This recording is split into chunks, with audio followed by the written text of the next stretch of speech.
Malam itu jalan menuju tikungan Batu Belah terasa lebih gelap dari biasanya. Lampu jalan yang biasanya berkelip kecil seperti kehilangan tenaga, membuat suasana di sepanjang jalur itu menekan dada siapapun yang melintas. Raga, seorang pengemudi ojek online yang baru 2 bulan tinggal di desa Krainang, sedang mengantar pesanan terakhirnya. Ia sebenarnya ingin cepat pulang karena matanya sudah berat, tapi pesanan itu membuatnya harus melewati tikungan yang sering disebut warga sebagai titik paling angker di desa itu. Saat motor melaju pelan, kabut mulai turun dari arah hutan kecil di kiri jalan. Kabut itu tidak seperti kabut biasa, karena semakin lama semakin tebal seperti sengaja menghalangi pandangan Raga. Ia menarik napas perlahan, berusaha tidak panik. Namun ketika motor mendekati tikungan, rasa kantuknya mendadak hilang. Ada sosok berdiri tepat di tengah tikungan, seolah menunggu seseorang datang dari arah Raga. Sosok itu adalah seorang wanita. Bajunya merah, warnanya mencolok sekali sampai tampak seperti bercahaya di antara gelap dan kabut. Wanita itu berdiri membelakangi Raga tanpa bergerak sedikit pun. Raga kaget, rem mendadak, motornya bergetar hampir jatuh. Ia merasa jantungnya berhenti sejenak. Tidak ada manusia waras berdiri di tengah jalan gelap seperti itu. Terlebih di tikungan yang dikenal memakan banyak korban kecelakaan. Raga menelan ludah. Ia mencoba memanggil, suaranya serak. "Bu, permisi, bisa minggir dulu, saya hampir nabrak tadi."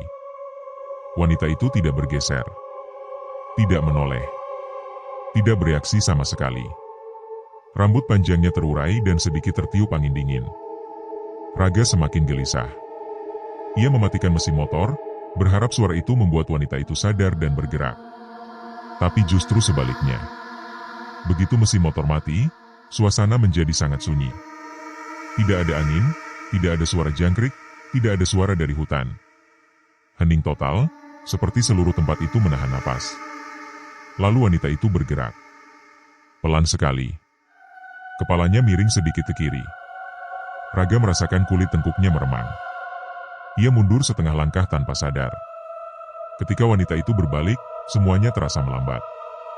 Rambutnya turun menutupi hampir seluruh wajah, hanya sedikit bagian pipi pucat yang terlihat dari sela rambut.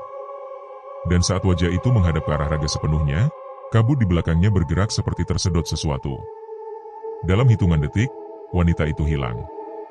Benar-benar hilang begitu saja, seakan tubuhnya berubah menjadi udara. Raga terpaku tanpa bisa bernapas.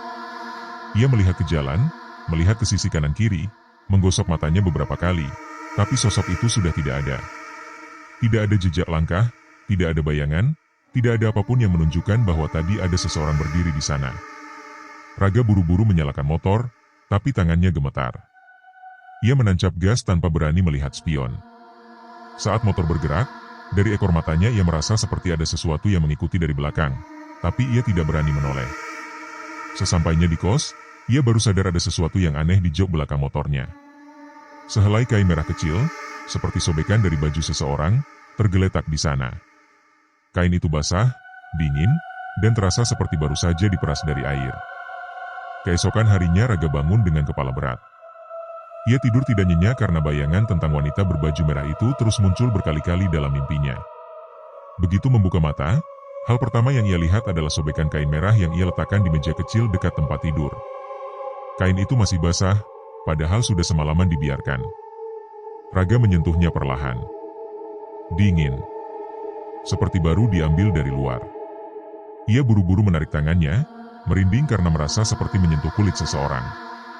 Sepanjang pagi ia mencoba mengabaikan kejadian itu, tapi rasa ingin tahunya tidak bisa hilang. Ia bertanya kepada beberapa warga yang lewat depan kos, tetapi semua menunjukkan reaksi yang sama saat mendengar kata tikungan. Wajah mereka berubah tegang, mata menghindar, lalu mereka hanya menjawab singkat supaya Raga tidak memikirkan hal yang tidak perlu. Bahkan ada yang menyarankan agar Raga langsung membuang kain itu sebelum terjadi sesuatu. Sore harinya, Raga harus kembali bekerja. Ia merasa sedikit lebih tenang karena hari masih terang, tetapi ketika matahari mulai turun dan langit berubah menjadi jingga keunguan, rasa tidak nyaman itu datang lagi. Malam sebelumnya ia melalui tikungan itu tanpa sengaja. Kali ini ia harus lewat sana lagi karena pesanan pelanggan berada di daerah setelah tikungan. Ia mencoba mencari jalan alternatif melalui peta, tetapi semua jalur melingkar jauh terlalu lama. Akhirnya ia menyerah dan memutuskan lewat jalur biasa. Begitu motor mendekati area tikungan, angin terasa lebih dingin dari tempat lain. Kabut belum turun, tapi suasana seperti berubah. Seperti ada sesuatu yang menunggu. Raga memepet gas, berharap bisa melewatinya dengan cepat. Namun di tengah perjalanan, sebuah suara muncul dari arah semak-semak. Suara lirih, suara perempuan yang terdengar seperti meminta sesuatu. "Tolong!" Raga langsung menurunkan gas. Suara itu tidak keras, tapi cukup jelas untuk membuat tubuhnya merinding. Ia mengedarkan pandangan ke kiri dan kanan, mencoba memastikan apakah ada orang yang terluka atau membutuhkan bantuan. Namun jalan itu sepi sekali. Tidak ada orang berjalan kaki, tidak ada rumah dekat situ, dan tidak ada hewan yang bisa membuat suara seperti itu. Saat ia mendengarkan lebih lama, suara kedua muncul. Kali ini lebih dekat. "Tolong jangan tinggalkan aku." Nada suaranya membuat kaki Raga melemah. Ia merasa seperti mengenali suara itu. Suara lembut yang hampir sama dengan suara perempuan dalam mimpinya tadi malam. Ia menelan ludah, mencoba mengusir pikiran buruk. Namun tiba-tiba kabut turun dengan cepat, membuat pandangan hanya sekitar 2 meter saja. Lalu sosok itu muncul. Di tengah kabut, tepat di samping tikungan, wanita berbaju merah itu berdiri dengan kepala agak tertunduk. Rambutnya basah menempel di pipi, bajunya tampak lebih kusut dari malam sebelumnya. Raga terpaku. Ia tidak berani mendekat, tapi tidak bisa memalingkan pandangan. Wanita itu mengangkat kepalanya perlahan dan menatap ke arah Raga. Wajahnya pucat, matanya kosong, namun dari matanya seperti ada bekas air. Wanita itu kemudian melangkah maju. Langkahnya pelan, seperti menyeret sesuatu yang berat. Dan ketika jaraknya hanya tinggal beberapa langkah dari Raga, bibirnya bergerak. "Kembalikan milikku." Raga panik dan langsung memutar gas motor sekencang mungkin. Ia kabur tanpa menoleh ke belakang. Napasnya terengah sampai ia tiba di jalan besar yang lebih ramai. Baru setelah itu ia benar-benar merasa hidup kembali. Namun ketakutannya berubah menjadi keterkejutan ketika melihat jok belakang motornya di bawah lampu jalan. Basah. Padahal tikungan tadi tidak hujan. Dalam hati Raga tahu, ini bukan kebetulan. Seseorang atau sesuatu sedang mengikutinya. Malam itu Raga tidak bisa tidur. Setiap kali ia memejamkan mata, ia melihat kembali wajah pucat wanita berbaju merah itu. Suara lirihnya, tatapan kosongnya, langkahnya yang perlahan mendekat, semuanya terulang terus di kepala Raga. Ia duduk di tepi ranjang sambil memijat pelipis, berharap semua kejadian itu hanya mimpi. Tapi kenyataannya jok belakang motornya masih basah seperti ada yang duduk di sana. Dan kain merah kecil di meja kini terasa lebih berat seakan menyimpan sesuatu yang tidak seharusnya. Akhirnya Raga memutuskan untuk menceritakan semuanya kepada Pak Sandi, penjaga kos yang sudah tinggal di desa itu puluhan tahun. Pak Sandi dikenal ramah dan cukup terbuka, sehingga Raga berharap pria itu bisa memberikan penjelasan. Ketika Raga mengetuk pintunya, Pak Sandi sedang menonton televisi. Ia mempersilakan Raga masuk sambil tersenyum, tapi senyumnya menghilang begitu Raga menyebut kata wanita berbaju merah. Pak Sandi perlahan mengecilkan volume televisi. Wajahnya berubah serius. Ia menyuruh Raga duduk dan bertanya dengan suara rendah apa saja yang terjadi. Raga menceritakan semuanya dari awal sampai akhir tanpa menambahkan apapun. Ia bahkan menunjukkan kain merah yang semalaman ia simpan. Ketika melihat kain itu, tangan Pak Sandi langsung berhenti di udara. Pria itu tidak menyentuhnya sama sekali. Setelah beberapa detik hening, Pak Sandi akhirnya berbicara. "Kamu harus hati-hati, Ga," katanya lirih. Wanita berbaju merah itu bukan hal baru di sini. Raga menatap tajam, menunggu penjelasan lebih lanjut. Pak Sandi menghela napas panjang, lalu mulai bercerita. Menurutnya, bertahun-tahun lalu ada seorang perempuan bernama Aruna yang tinggal dekat tikungan itu. Ia dikenal baik, tetapi hidupnya tidak bahagia. Suaminya sering pulang dalam keadaan mabuk dan marah-marah. Banyak warga mendengar teriakan dari rumah Aruna saat malam-malam. Namun tidak ada yang berani ikut campur. Suatu malam, Aruna terlihat berlari keluar rumah sambil membawa sebuah kotak kecil. Hujan deras turun, dan ia terlihat sangat takut. Suaminya mengejar dari belakang sambil berteriak. Tidak ada yang tahu apa isi kotak itu, tetapi Aruna memeluknya erat seperti sesuatu yang sangat berharga. Mereka berlari menuju tikungan itu, dan itulah terakhir kalinya warga melihat Aruna hidup. Keesokan paginya mayat Aruna ditemukan di dasar jurang. Tubuhnya penuh luka yang aneh, seperti bekas ditarik dan diseret. Warga mencoba melapor, Namun suaminya hanya mengatakan bahwa Aruna terpeleset. Kasus itu tidak pernah benar-benar diselidiki. Yang paling aneh, kotak kecil yang Aruna bawa menghilang. Tidak ditemukan dimanapun. Pak Sandi menatap Raga dengan mata serius penuh kekhawatiran. Sejak itu, jalan di tikungan itu mulai sering memunculkan kejadian aneh. Kadang ada yang melihat wanita berbaju merah berdiri diam di tengah jalan. Kadang ada suara tangis. Kadang ada kabut turun tiba-tiba. Tapi jarang sekali dia mendekat ke seseorang seperti yang kamu alami. Raga merinding mendengar cerita itu. Ia menatap kain merah di tangannya. Sekarang ia mulai mengerti mungkin wanita itu muncul karena sesuatu yang hilang darinya. Atau mungkin seseorang telah mengambil sesuatu darinya dan tidak pernah mengembalikan. Tepat saat Raga hendak mengajukan pertanyaan lebih lanjut, sesuatu terjadi. Dari arah luar kos, terdengar suara seperti benda jatuh tepat di depan pintu rumah Pak Sandi. Suaranya cukup keras untuk membuat keduanya terkejut. Raga berdiri perlahan, membuka pintu dengan hati-hati. Di depan pintu, tidak ada siapapun. Namun ada benda kecil diletakkan rapi di atas lantai.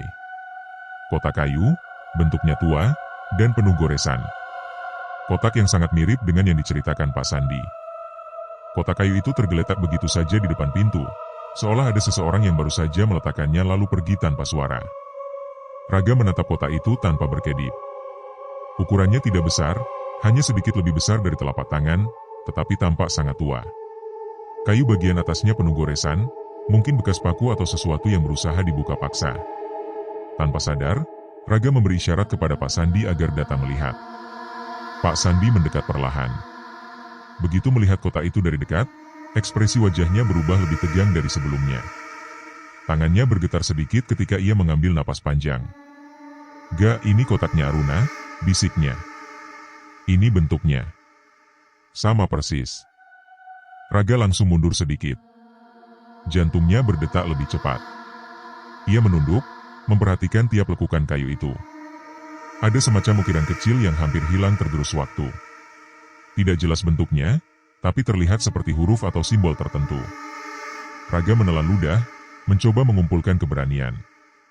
"Pak, kalau ini memang milik Aruna, kenapa bisa ada di depan pintu kita?" Pak Sandi menggeleng pelan, tanpa tidak ingin menebak. "Aku tidak tahu. Tapi benda ini menghilang waktu Aruna ditemukan. Tidak ada yang tahu kemana kotak ini diambil atau siapa yang menyimpannya. Dan sekarang tiba-tiba muncul begitu saja. Ini tidak baik, Ga." Raga merasa udara dalam ruangan itu menjadi lebih dingin.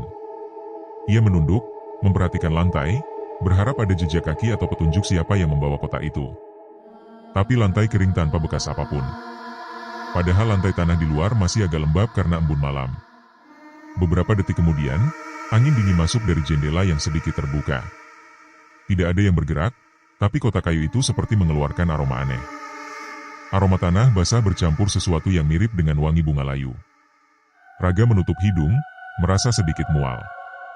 "Apa kita buka saja, Pak?" tanya Raga pelan. Pak Sandi membelalakan mata. "Kamu yakin? Kita tidak tahu apa yang ada di dalamnya. Bisa saja ada sesuatu yang tidak seharusnya kita lihat." Tapi rasa penasaran lebih kuat dari rasa takut. Raga duduk bersila di lantai dan meraih kotak itu dengan kedua tangan. Kayunya terasa dingin, seperti baru dikeluarkan dari tempat gelap dan lembab. Ia membuka kait kecil yang ada di bagian depan. Kait itu berbunyi pelan, suara logam tua yang hampir patah. Setelah sedikit ragu, Raga mengangkat tutup kotak itu perlahan. Isi kotaknya membuat keduanya terdiam. Di dalamnya ada sepasang anting kecil, bentuknya sederhana tapi terlihat mahal. Ada juga sehelai kain merah yang warnanya sama dengan kain yang ditemukan di jok motor Raga. Namun benda terakhir di dalam kotak itulah yang membuat udara seakan berhenti bergerak. Sebuah foto kecil, warnanya sudah memudar. Foto Aruna sedang menggendong seorang bayi. Raga memandang foto itu lama sekali. Ia baru sadar bahwa selama ini warga tidak pernah menyebut soal anak. Tidak pernah ada yang menceritakan Aruna punya bayi atau pernah menggendong anak kecil. Semuanya seolah disembunyikan atau sengaja dilupakan. "Pak, Aruna punya anak?" tanya Raga dengan suara pelan. Pak Sandi menatap lantai. Ada rumor, tapi tidak pernah ada yang berani memastikan. Setelah kejadian itu, tidak ada bayi ditemukan. Tidak ada jejak. Tidak ada yang tahu apa yang sebenarnya terjadi. Raga menutup kotaknya dengan cepat. Jantungnya terasa semakin keras, seolah tubuhnya tahu ada bahaya yang lebih besar dari sekadar penampakan. Selama beberapa detik mereka berdua hanya saling memandang, tidak tahu harus berbuat apa. Tiba-tiba terdengar suara dari luar. Suara halus, lirih, seperti berasal dari ujung jalan depan kos. Suara perempuan. Suara yang sama. "Tolong!" Raga langsung berdiri. Suara itu tidak salah lagi. Itu suara wanita berbaju merah yang muncul di tikungan. Suara itu tidak keras, tapi cukup membuat bulu kuduk berdiri karena intonasinya seperti memanggil seseorang yang ia kenal. Kali ini suaranya lebih jelas. Lebih dekat. Lebih memohon. "Kembalikan milikku." Raga dan Pak Sandi menatap pintu bersama-sama. Suara itu tepat di luar. Raga terpaku di tempat, memandang pintu yang tertutup rapat. Suara perempuan itu terdengar jelas, seperti berdiri tepat di depan teras kos. Suara lirih yang sama, yang ia dengar di tikungan 2 malam berturut-turut. Sementara Pak Sandi memegang lengan Raga agar ia tidak bergerak. Wajah pria tua itu pucat, matanya tidak lepas dari arah pintu. Beberapa detik berlalu dalam keheningan yang terasa panjang, seolah waktu ikut berhenti untuk mendengarkan suara tersebut. "Tidak usah buka pintunya," bisik Pak Sandi pelan. Kalau itu benar dia, membukanya hanya akan membuat keadaan makin buruk. Tapi suara itu terdengar lagi. Lebih dekat. Lebih jelas. Seperti bicara tepat di balik kayu pintu yang hanya setebal 2 cm. "Kembalikan milikku." Raga merasakan seluruh tubuhnya merinding. Suara itu seperti menembus dadanya. Seolah ada emosi kuat di dalamnya, bukan sekadar permohonan, tetapi juga rasa sakit dan kehilangan. Raga memandang kotak kayu di tangannya, lalu memandang Pak Sandi. Ia tahu suara itu tidak muncul begitu saja. Suara itu muncul karena kotak ini. Karena benda yang selama ini hilang dari Aruna. Tidak lama kemudian suara langkah kaki terdengar. Pelan pada awalnya, lalu semakin lama semakin menjauh dari teras kos. Tidak ada bayangan terlihat dari pintu kecil di depan rumah, tapi Raga merasakan perubahan di udara. Suara itu tidak pernah jauh sepenuhnya, tetapi jelas tidak lagi tepat di depan pintu. Setelah suara langkah menghilang, suasana kembali sunyi. Tidak ada angin, tidak ada suara malam, hanya detak jantung Raga yang terdengar keras di telinganya. Pak Sandi menghela napas panjang, lalu duduk di kursinya sambil memijat dahi. "Sepertinya kamu sudah terlibat terlalu dalam, Ga. Biasanya dia hanya menampakkan diri secara samar. Tapi dengan muncul di depan pintu seperti tadi, itu berarti dia sedang mencari sesuatu dengan sangat serius." Raga menatap kotak itu lagi. Kali ini ia membuka tutupnya sedikit dan melihat isi di dalamnya. Anting kecil, sehelai kain merah, dan foto yang warnanya mulai memudar. Semua itu terasa seperti potongan-potongan teka-teki yang belum lengkap. Ada sesuatu yang hilang dari hidup Aruna, dan kini ia mencarinya melalui siapapun yang mendengar atau melihatnya. "Apa mungkin dia ingin kotak ini dikembalikan ke tempat dia meninggal?" tanya Raga dengan suara pelan. Pak Sandi menatapnya tajam. "Bisa jadi, tapi ada sesuatu yang lebih penting. Bayi dalam foto itu. Aruna pasti berusaha melindunginya. Kalau kotak ini berkaitan dengan anak itu, berarti ada rahasia yang jauh lebih kejam dari yang pernah diceritakan warga." Raga mendekatkan foto itu ke cahaya lampu. Ekspresi Aruna dalam foto itu tampak antara bahagia dan cemas. Bayi yang ia gendong juga terlihat sehat, meskipun wajahnya hampir tidak jelas karena foto sudah menguning. Raga merasa dada kirinya menegang, seolah ikut merasakan beban yang pernah Aruna bawa. Malam itu Raga tidak bisa tinggal diam. Ia merasa ada sesuatu yang mengganggu dari cerita ini. Jika kotak ini muncul tanpa ada orang yang meletakkan, berarti sosok wanita berbaju merah benar-benar mengikuti gerak-geriknya. Mungkin dari tikungan. Mungkin dari tempat kejadian dulu. Atau bahkan dari tempat kotak itu menghilang bertahun-tahun lalu. Raga kemudian berdiri, seolah sudah mengambil keputusan yang tidak bisa ditarik lagi. "Pak, saya mau ke tikungan itu. Saya mau lihat langsung tempat Aruna meninggal. Mungkin ada sesuatu di sana yang menjelaskan kenapa dia menghantui jalan itu." Pak Sandi terkejut. "Kamu gila? Sudah malam begini, dan kabut bisa turun kapan saja. Tikungan itu bukan tempat yang aman saat gelap. Banyak kejadian aneh yang terjadi kalau seseorang nekat mendekat." Namun Raga menggeleng. Kalau saya tidak cari tahu sekarang, dia akan terus muncul. Dia sudah ada di depan pintu, Pak. Itu artinya dia tidak akan berhenti. Pak Sandi terdiam. Ia menghela napas panjang, lalu bangkit dari kursinya. Kalau begitu, saya ikut. Kamu tidak boleh ke sana sendirian. Raga mengangguk. Ia mengambil kotak kayu itu, memasukkannya ke dalam tas dan menutup resletingnya rapat-rapat. Hatinya berdebar saat ia memikirkan apa yang mungkin menunggunya di tikungan itu. Ia tahu tempat itu bukan sekadar jalan sepi. Tikungan batu belah menyimpan cerita kelam yang tidak pernah selesai. Begitu mereka keluar dari kos, angin dingin langsung menyambut. Jalan menuju tikungan tampak lebih gelap dari biasanya, seolah malam itu segala cahaya ditelan hening yang tak normal. Dan dari kejauhan, sebuah kabut tipis mulai turun. Angin malam berembus lebih dingin dari biasanya saat Seno memarkir motornya di depan rumah Ratri. Rumah itu tampak lengang, hanya diterangi satu lampu kuning redup di teras. Suasana sekitar seperti menahan napas. Tidak ada suara jangkrik, tidak ada suara kendaraan lewat. Seolah seluruh lingkungan ikut mengawasi apa yang akan terjadi. Seno melangkah pelan, memanggil Ratri dengan suara setengah berbisik. Namun tidak ada jawaban. Pintu sedikit terbuka, seperti sengaja dibiarkan tidak terkunci. Seno menelan ludah, tetapi ia tetap masuk. Di ruang tamu, suasana berantakan. Ada gelas pecah, kursi terbalik, serta jejak tapak kaki kecil yang basah menuju lorong belakang. Seno merasa dadanya mulai sesak. Ia memanggil nama Ratri sekali lagi, kali ini lebih keras. Tiba-tiba terdengar suara langkah terburu-buru dari arah kamar. Seno langsung menoleh dan melihat Ratri berlari ke arahnya sambil terisak. Wajahnya pucat dan tubuhnya gemetar hebat. Dengan suara terputus-putus, Ratri mengatakan bahwa ia mendengar suara langkah seseorang di dalam rumah sejak maghrib. Ia mengira itu adiknya, tetapi setelah memastikan adiknya menginap di rumah nenek malam ini, ia mulai panik. Suara langkah itu terus mengikuti dari satu ruangan ke ruangan lain.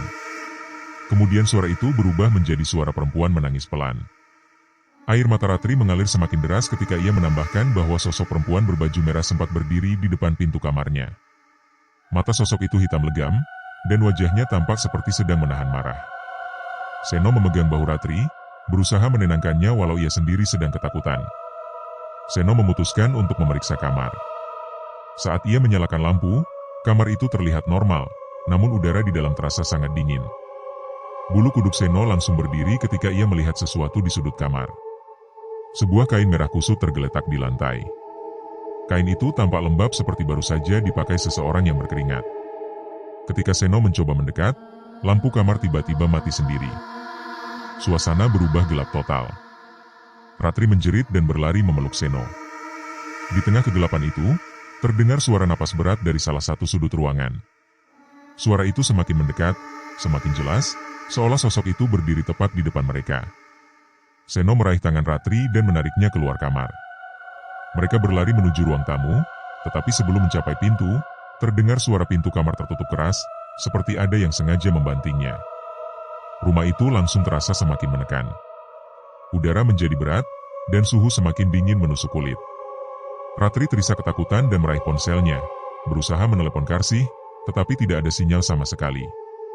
Seno mencoba ponselnya sendiri, hasilnya sama. Listrik beberapa kali berkedip seperti hampir mati. Di luar, anjing tetangga menggonggong tanpa henti. Tiba-tiba terdengar suara langkah pelan dari arah lorong menuju mereka. Langkah itu sangat teratur. Satu langkah. Hening. Langkah berikutnya.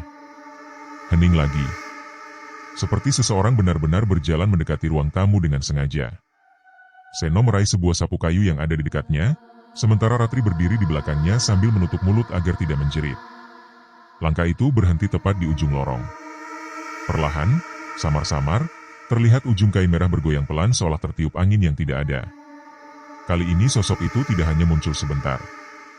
Ia berdiri lebih lama. Dan Seno merasa ada sesuatu yang berbeda. Seperti sosok itu sedang menunggu sesuatu dari mereka. Atau justru ingin mereka mengikuti ke suatu tempat. Seno mulai sadar. Semua kejadian ini terasa seperti potongan-potongan yang mengarah ke satu titik penting. Seolah sosok berbaju merah itu ingin menunjukkan sesuatu yang selama ini disembunyikan. Namun apa sebenarnya yang ingin ia tunjukkan? dan kenapa ia memilih Ratri. Ketegangan semakin kuat ketika kain merah itu bergerak lagi, perlahan, seperti memberi isyarat agar mereka mendekat. Melihat itu, Seno merasakan firasat buruk. Tetapi di saat yang sama, rasa penasaran yang kuat mulai muncul. Ada bagian dari dirinya yang yakin bahwa mereka sedang berada sangat dekat dengan kebenaran yang selama ini ia cari. Dan malam itu, di rumah sunyi yang hanya diterangi satu lampu kuning, kebenaran itu mulai memanggil mereka semakin dekat. Menunggu mereka memilih. Terus maju. Atau mundur sebelum sesuatu yang lebih besar terungkap. Kain merah di ujung lorong itu bergoyang pelan, seolah mengundang Seno dan Ratri untuk mendekat. Ruangan terasa lebih dingin, napas mereka keluar seperti asap tipis. Seno menelan ludah, jantungnya berdegup tak beraturan. Namun ia tahu, kalau mereka terus diam, ketegangan ini tidak akan berhenti. Sosok itu seperti menunggu jawaban. Seno menggenggam sapu kayu lebih kuat, kemudian maju selangkah demi selangkah. Ratri mengikuti di belakangnya sambil menahan tangis. Setiap mereka melangkah, lantai kayu rumah itu berderit lirih. Suaranya menggema seperti berasal dari lorong yang jauh lebih panjang daripada aslinya. Saat mereka sampai di dekat ujung lorong, kain merah itu berhenti bergerak. Tidak ada suara, tidak ada bayangan tubuh. Hanya kain itu, terjuntai seperti potongan pakaian yang ditinggalkan seseorang. Tapi Seno tahu, sosok itu ada di sana, mengawasi. Tiba-tiba lampu lorong berkedip cepat. Suara seperti bisikan terdengar dari arah kamar belakang. Tidak jelas kata-katanya, tetapi sangat dekat, seperti ada seseorang yang sedang berbicara tepat di telinga mereka. Ratri menutup kedua telinganya dan menangis pelan. Seno, pergi dari sini. Aku takut. Namun Seno justru merasa ada sesuatu yang mendorongnya untuk terus maju. Bukan keberanian, tapi rasa penasaran yang kuat, seperti ada rahasia yang harus ia ungkap malam itu juga. Mereka mengikuti arah bisikan itu menuju kamar belakang. Pintu kamar terbuka sedikit. Seno mendorongnya perlahan. Kamar itu gelap, hanya diterangi cahaya dari lorong. Lantai kamar dipenuhi debu tebal seolah tidak pernah digunakan, namun ada satu bagian lantai yang terlihat bersih. Seperti baru saja seseorang berdiri di sana. Di dinding kamar, Seno melihat sebuah bingkai foto terjatuh. Ia memungutnya dan membersihkan kaca depannya. Foto itu memperlihatkan seorang wanita muda memakai kebaya merah, berdiri di depan rumah lama yang sepertinya ada di desa ini. Wajahnya tersenyum, tetapi sorot matanya seperti menyimpan sesuatu. Ratri memegang bahu Seno, tangannya bergetar. Itu, wajahnya sama. Sama persis dengan perempuan yang muncul di tikungan. Seno menatap foto itu lebih lama. Ada sedikit bercak gelap di sudut bingkai, seperti bekas darah kering. Ia merasakan bulu kuduknya berdiri. Wanita dalam foto itu tampak hidup, terlalu nyata. Seolah foto itu menyimpan sisa-sisa energi dari seseorang yang pernah mengalami sesuatu yang kelam. Tiba-tiba terdengar suara keras dari luar kamar. Seperti ada benda jatuh di ruang tamu. Mereka berdua terkejut dan kembali ke sana dengan tergesa. Begitu sampai, mereka melihat meja kecil di samping sofa terbalik. Di atas lantai, ada sebuah buku tua dengan sampul lusuh. Buku itu jelas bukan milik Ratri, karena ia tidak pernah melihatnya sebelumnya. Seno mengambil buku itu. Begitu ia membuka halaman pertama, aroma tanah basah menyengat keluar. Halaman pertama berisi tulisan tangan lama dengan tinta kecoklatan. Nama yang tertera membuat jantung Seno langsung berhenti sejenak. Nama itu sama persis dengan nama wanita berbaju merah di foto. Ratri mundur selangkah, wajahnya pucat. Seno, kenapa semua ini ada di rumahku? Kenapa dia terus muncul? Seno belum sempat menjawab. Buku itu tiba-tiba bergetar di tangannya. Lampu rumah meredup drastis. Dan dari arah lorong, langkah pelan itu terdengar lagi.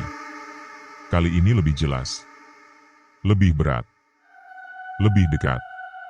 Wanita berbaju merah itu muncul lagi, berdiri tepat di ujung lorong.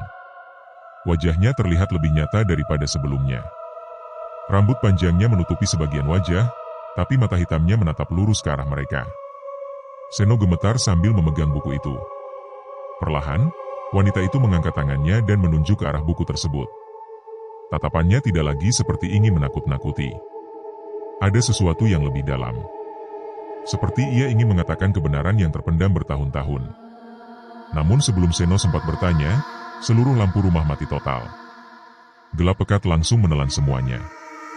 Ratri menjerit. Dan langkah itu berubah menjadi suara lari cepat yang mendekat dengan sangat keras. Waktu seakan berhenti. Seno merasa sesuatu menyentuh pundaknya dari belakang. Sebuah bisikan terdengar jelas. Suara perempuan. Sangat dekat. Dan suaranya berkata sesuatu yang membuat tubuh Seno membeku. Suara perempuan itu berbisik tepat di belakang telinga Seno. Suaranya lirih, namun jelas, membuat seluruh tubuhnya seperti lumpuh. Ratri menggenggam lengan Seno erat-erat sambil menangis, tetapi mereka berdua tidak bisa bergerak. Kegelapan pekat menelan seluruh ruangan, hanya suara napas mereka yang terdengar tersengal. Bisikan itu berbunyi pelan. "Tolong, ceritakan kebenaranku." Seketika setelah kata itu terdengar, lampu kembali menyala dengan sangat terang. Begitu mendadak hingga membuat mata mereka silau. Dan ketika pandangan mereka mulai jelas, sosok wanita berbaju merah itu berdiri tepat di depan mereka. Tidak lagi samar. Tidak lagi jauh. Wajahnya tampak muda, tetapi penuh luka lebam di sekitar pipi. Bibirnya robek sedikit. Matanya hitam pekat, namun kali ini sorotnya bukan hanya kemarahan, tetapi juga rasa sakit yang begitu dalam. Tubuhnya perlahan memudar seperti asap tipis, lalu muncul kembali, seolah jiwanya tidak stabil. Seno memegang buku tua itu dan membukanya ke halaman berikutnya. Di sana tertulis kisah pendek namun mengerikan. Wanita berbaju merah itu dulunya adalah warga desa yang hilang bertahun-tahun lalu. Ia terakhir dilihat memakai kebaya merah saat menuju sebuah rumah tua di pinggir hutan. Setelah itu ia menghilang tanpa jejak. Tidak ada pencarian. Tidak ada laporan. Tidak ada satupun warga yang berani bicara, karena ada seseorang berpengaruh di desa saat itu yang terlibat. Wanita itu tidak pernah ditemukan. Namun orang-orang sering melihat sosoknya berdiri di tikungan jalan tempat ia terakhir terlihat. Beberapa orang mengaku mendengar tangisnya. Beberapa bahkan melihatnya berjalan cepat menuju hutan sebelum hilang begitu saja. Ratri membaca halaman berikutnya dan menjerit kecil. Ternyata rumah yang ia tempati sekarang dulunya adalah rumah tempat wanita itu sering dipaksa bekerja dan disiksa. Rumah itu menyimpan semua kejadian terakhir sebelum ia menghilang. Dan kini, ia pulang karena ingin kisahnya terbongkar. Sosok wanita berbaju merah itu melangkah mendekati Seno dan Ratri. Tangannya terangkat, menunjuk buku itu. Sorot mata hitamnya tiba-tiba berubah, terlihat memohon. Seno mengangguk pelan. "Tapi, apa yang benar-benar terjadi padamu?" tanya Seno dengan suara bergetar. Tiba-tiba seluruh ruangan bergetar. Pintu kamar belakang terbuka keras. Angin dingin menerjang masuk. Dan bayangan gelap melintas dari dalam kamar, berbentuk kabur seperti seseorang yang sedang berlari. Sosok wanita itu menatap ke arah kamar, lalu kembali menatap Seno. Dalam sedetik, gambaran kejadian masa lalu muncul tepat di depan mereka. Bayangan itu memperlihatkan wanita berbaju merah diseret masuk ke kamar. Ia berusaha melawan, tetapi seseorang yang tidak terlihat wajahnya memukulnya berulang kali. Tangisnya memenuhi rumah. Hingga akhirnya tubuhnya diseret keluar dan dibawa ke tikungan jalan desa. Di sanalah bayangan itu memudar. Sosok wanita berbaju merah itu menatap mereka sekali lagi. Wajahnya tampak lebih tenang. Luka di wajahnya perlahan hilang. Tubuhnya memudar menjadi cahaya merah samar. Ia berbisik pelan. "Terima kasih, sudah mendengarkan." Setelah kata itu, ia hilang sepenuhnya. Angin berhenti. Rumah menjadi hangat kembali. Lampu menyala stabil. Dan keheningan itu berubah menjadi suasana normal seperti tidak pernah terjadi apa-apa. Seno dan Ratri saling menatap, masih gemetar.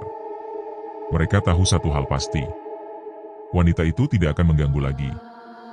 Ia hanya ingin suaranya terdengar setelah sekian lama dipaksa diam. Namun satu misteri tersisa. Siapa orang berpengaruh yang menghilangkannya? Dan kenapa warga desa dulu menutupinya? Itu akan menjadi cerita lain, tetapi malam itu, mereka tahu kisah utama sudah menemukan akhir. Seno menutup buku tua itu pelan. Ketika ia kembali melihat ke lorong tempat wanita itu terakhir berdiri, lorong itu kosong. Hanya kain merah kusut yang tiba-tiba jatuh ke lantai, seperti salam perpisahan terakhir. Malam itu menjadi malam yang tidak akan pernah bisa mereka lupakan. Dan kisah wanita berbaju merah yang selalu muncul di tikungan, akhirnya menemukan asal-usulnya. Terima kasih sudah menyimak cerita ini sampai akhir. Jika kamu suka dengan ceritanya, jangan lupa tinggalkan komentar, like, dan subscribe agar tidak ketinggalan cerita horor lainnya.